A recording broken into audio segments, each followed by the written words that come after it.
kids. Need I say more?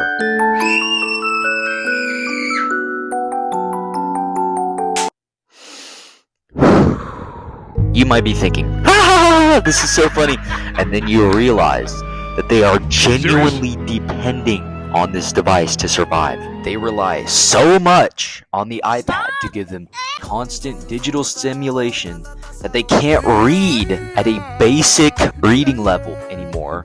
They can't control their emotions. They have increased mental health challenges, and their attention span is so short that I have to put this on the screen. When did this start? Where did we go wrong? Let's take a trip to good old 2010. Now this is Steve Jobs. Most knew him as the co-founder of the Apple computer, and others knew him as the creator of the iPad.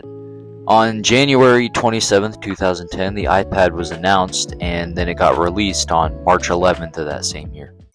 And then adults seeing this were like, "Oh wow, it's like my iPhone, but it's like bigger." Oh, I could low-key do some work stuff on that. They ended up selling about 15 million of these bad boys within the first year of it launching. The crazy part is, Steve Jobs didn't even let his own kids use his own iPads. He wanted his kids to prioritize family time and in-person interaction instead of screens. GigaChat!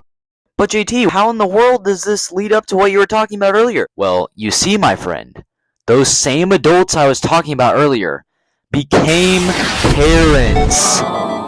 Now, from what I've seen, parenting is hard. Like really hard.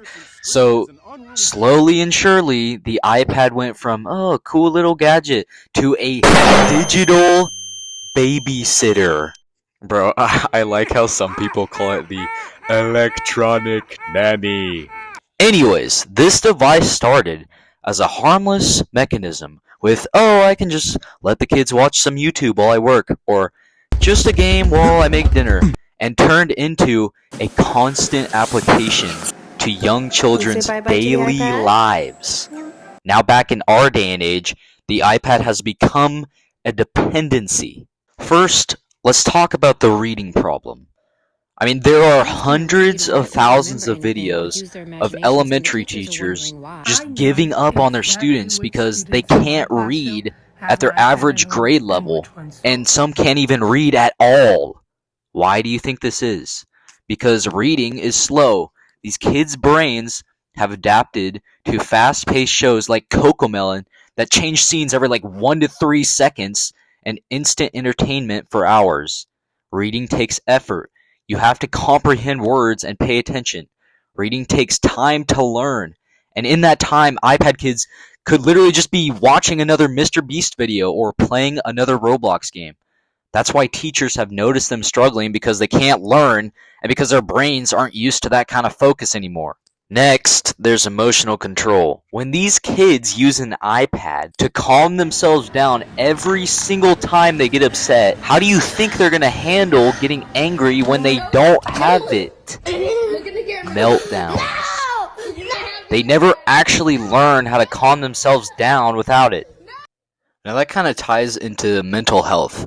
Apparently, over 40% of toddlers have their own tablet by the age of 2. Goo goo gaga. At this young of an age, iPads are leading to higher anxiety levels, lower frustration tolerance, and even sleep problems. They're spending more time on their iPads than in the real world, so they're having terrible social skills because they aren't having any in-person interactions. Another big issue is some of the things that these kids are watching on platforms like YouTube Kids and Netflix. They are genuinely unacceptable, and I can dive deeper into that in a future video. On that note, where did we go wrong? Wasn't a single point in time. It was the slow progression of the iPad becoming a substitute for things that kids need daily, like the solution to boredom. These kids don't know how to go outside and play anymore. When they're bored, they should find something to do, something creative. Now, There are some, and very few at that, pros that the iPad can bring to these kids. The App Store and Google Play have plenty of learning games for children's skills development, like math games, language games, etc. Single parents can hand their kids iPads just to get a break. iPads can also allow for communication between family members. But I mean, when the kid with the iPad is 2 years old, they're not going to be texting and calling their family members. And like I said earlier, unless the kid's parents are making them play learning games, they're going to want to play more fun and addicting games.